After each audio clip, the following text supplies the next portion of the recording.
Alors, le fait d'arriver à la fin, je pense qu'il y a les 2 tiers de ma présentation qui ont déjà été dites, et certainement mieux que ce que j'aurais fait. Donc je vais me permettre de passer certains slides.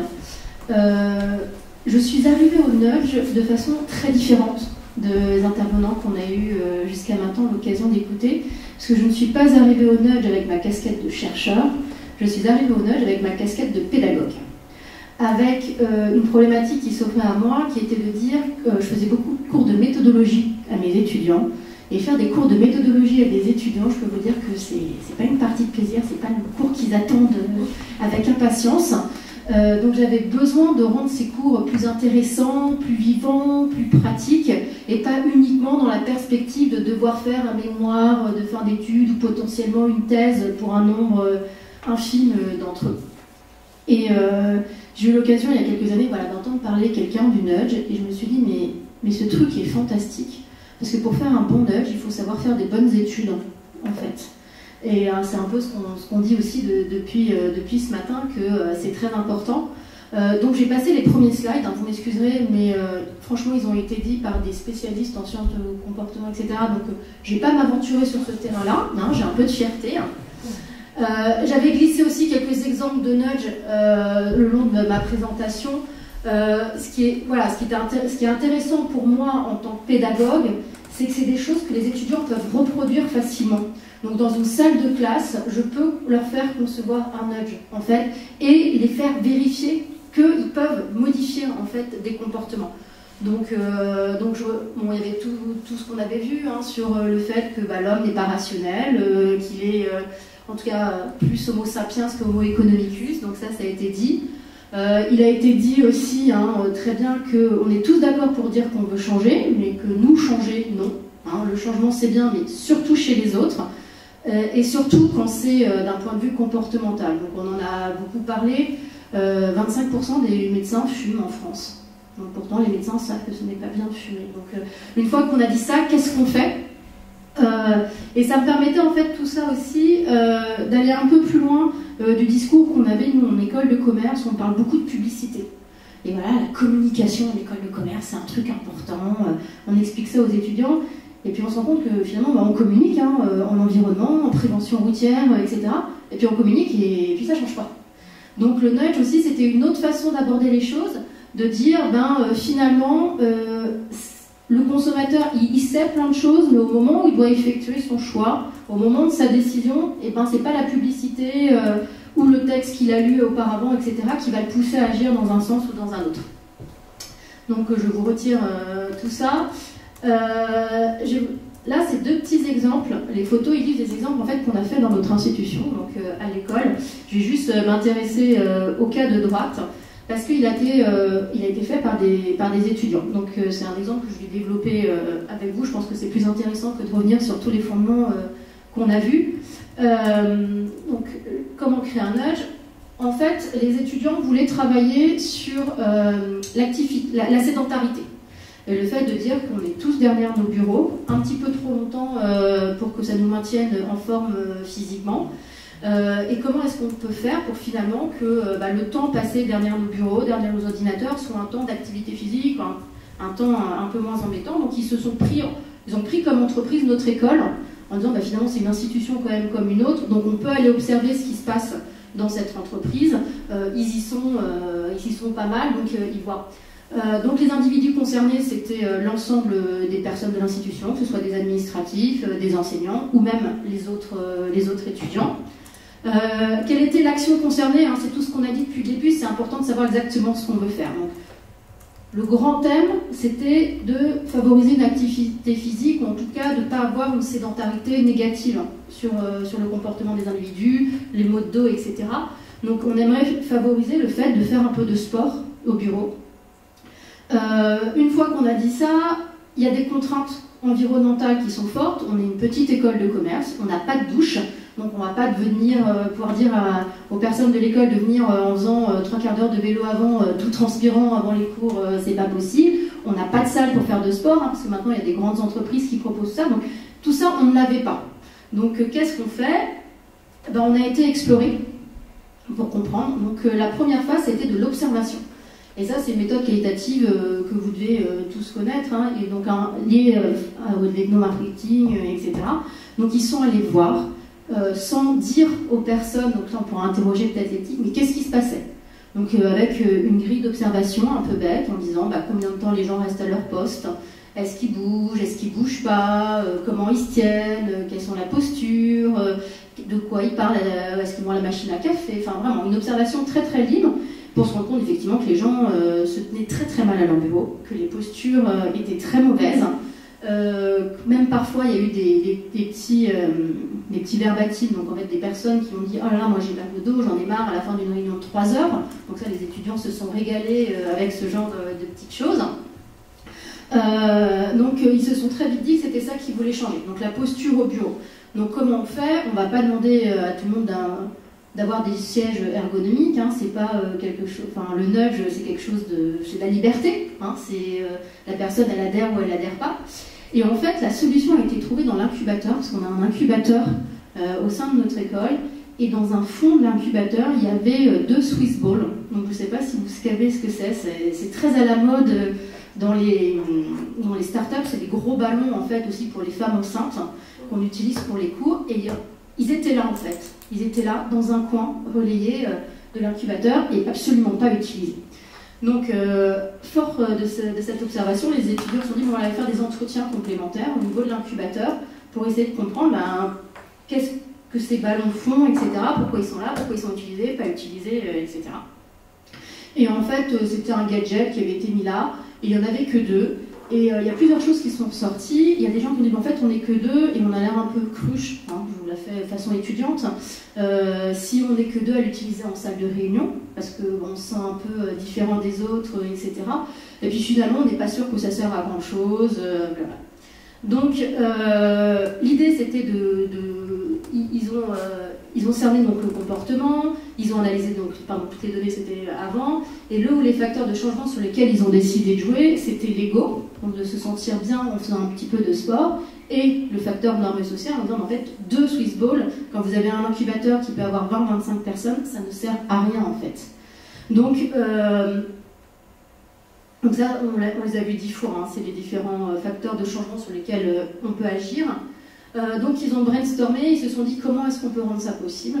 Donc ils ont fait 2 choses simples, ils ont multiplié en fait le nombre de ballons proposés dans la salle, et ils ont fait, alors ça c'est le côté un peu étudiant, un peu drôle, ils ont fait des espèces de menus au niveau des portes en essayant de comparer en combien de temps finalement vous alliez digérer votre menu de Swiss Ball. Et l'idée c'était de dire, en fait ils se sont documentés, le Swiss Ball à partir de 20 minutes sur ce ballon, vous faites du sport. C'est considéré comme bon, etc. Donc ils ont posé des affiches un peu partout dans l'incubateur, ils ont proposé des Swiss Balls et ils ont regardé ce qui se passait. Et effectivement, les résultats qu'ils ont, c'est que les Swiss Balls étaient utilisés en fait. Du coup, ils étaient sortis de l'ombre et ils étaient utilisés, alors pas par tout le monde. Il y a encore des personnes qui ne voulaient pas l'utiliser, mais ceux qui voulaient, et c'était un choix, c'est-à-dire que vous aviez votre chaise, ils n'ont pas mis le Swiss Ball au niveau de la table en disant vous n'avez plus que ça à faire, quoi. Voilà, ils l'ont fait et les gens étaient très contents. Et maintenant, ils sont retournés après voir les personnes et ils savent qu'il y a des personnes qui ont acheté aussi des Swiss Balls pour chez eux, pour leur propre table de bureau. Donc en fait, ils se sont appropriés finalement le fait d'utiliser on ne peut pas appeler ça ce siège, mais cette façon de s'asseoir. Voilà, donc ça c'était un exemple, on n'avait peut-être pas vu, assez simple pour dire que finalement, même à l'échelle d'étudiants, on peut créer des petits nudges. Alors on n'est pas à l'échelle encore de la collectivité, etc., mais à tester, à faire, c'est très sympa. Il faut savoir faire une observation, savoir faire des entretiens. Et puis le dernier point, mais on en a longuement parlé, c'est expérimenter. Donc je ne sais pas, je ne suis pas sûre de revenir dessus, hein, parce que vous en avez tous parlé, mais ce qui est important, c'est de tester. Donc voilà, aussi, on prend notre population de base, on en déduit un échantillon représentatif de la population. Donc nous, généralement, avec les étudiants, je fais ça juste avec 2 groupes, parce que multiplier les groupes d'observation, c'est un petit peu compliqué. On insuffle notre nudge à un moment, et puis on voit s'il y a un résultat différent ou pas. Donc là, on était contents. Là, je vous ai mis un autre exemple que vous connaissez peut-être. Lui qui a été fait aussi dans le but en fait de collecter de l'argent Donc vous aviez une machine à café et il y avait une tirelire en dessous de la machine à café. Et l'idée, c'était pour participer au café, vous donnez une petite pièce et vous participez. Et la seule chose qu'ils ont changé, c'est l'affiche au-dessus de la cafetière. Donc soit vous aviez des yeux qui vous regardaient, soit vous aviez des fleurs. Et ce qu'on observe, c'est qu'il y a 3 fois plus de donations à partir du moment où il y a des yeux qui vous observent que vous avez juste des fleurs. Parce que là aussi, la pression sociale, etc., est considérée comme plus forte. Donc les gens ont tendance à un peu plus financer ou participer à la vie collective. Donc voilà, moi ce que je pouvais vous dire, c'est BVA en France, l'Institut BVA qui travaille pas mal sur le nudge dans la partie plus marketing, etc. Donc eux, leurs 4 points, mais qui résument un peu tout ce qu'on a dit ce matin, faut être éthique. Donc je pense que c'est un mot, c'est peut-être le mot qui est revenu le plus souvent dans notre conversation à nous tous. L'idée, c'est effectivement de favoriser un bon comportement. On l'a pas trop évoqué, j'étais un petit peu étonnée, mais nous, en tout cas, quand on nudge en école de commerce, le pas entre le nudge et la manipulation est souvent un des premiers retours qu'on a de la part des étudiants. C'est vrai qu'en sciences de gestion, on n'a pas toujours le bon rôle, on est souvent les petits méchants, et voilà, où est-ce qu'il est le pas entre manipulation, nudge, etc. Le nudge, à la base, c'est pour favoriser un comportement, et un comportement éthique, bon pour la planète, bon pour l'individu. À BBA, ils ont l'habitude de dire, en fait, la personne qui a été nudgée, une fois que vous lui dites qu'elle a été nudgée, elle ne doit pas vous mettre son poing dans la figure. Elle doit être contente d'avoir été nudgée parce que ça lui a fait adopter librement un comportement qui est meilleur pour elle. Donc, respect de la liberté individuelle. Il faut que ce soit issu du terrain, ça aussi, donc sans idée préconçue, c'est vraiment ça. Vraiment, nous, ce qu'on dit, moi, ce que je transmets à mes étudiants, c'est qu'il faut partir de l'individu, ou partir des groupes d'individus. Il ne faut pas avoir d'idées trop préconçues sur ce qui se passe. Regardez par rapport aux changements que vous avez envie de voir effectués par les personnes, et regardez-les, et après, vous irez dans la littérature, voir sur quoi vous pouvez vous appuyer pour changer ce comportement. Avoir une ouverture d'esprit, ma simple présence ici en sciences de gestion, alors que vous êtes tous issus de d'autres disciplines, je pense que c'est ça. C'est aussi très important d'ouvrir un peu nos oreilles. Peut-être qu'on a été, nous, en sciences de gestion, un peu longtemps enfermés dans notre petite bulle, et ça fait, voilà, maintenant, on va regarder ailleurs ce qui se fait, parce que c'est souvent très complémentaire. Être faisable, tester et diffuser, Thibaut l'a dit juste avant, l'important c'est qu'on ait une bonne idée, c'est de le dire. Le point aussi sur lequel je reviendrai aussi, qui n'a peut-être pas été beaucoup évoqué, en tout cas ce pourquoi ça plaît pas mal à nos étudiants, c'est que généralement les nudges sont des choses qui ne coûtent pas cher à implémenter. Et ça, c'est pas neutre pour des collectivités ou des établissements publics, des pouvoirs publics. Voilà, c'est souvent alors des stickers, c'est les nudges les plus courants dans la vie de tous les jours, mais le côté coût faible ou coût constant est quand même une donnée qui est très importante. Donc voilà, bon, ça c'est un peu la charte qu'on peut avoir et que je donne à mes étudiants à la fin quand ils doivent nudger. Voilà. Je suis allée un peu vite du coup, mais vous aviez déjà dit beaucoup de choses en sciences comportementales, donc je me voyais mal les répéter. Sarah, bon courage, je te laisse.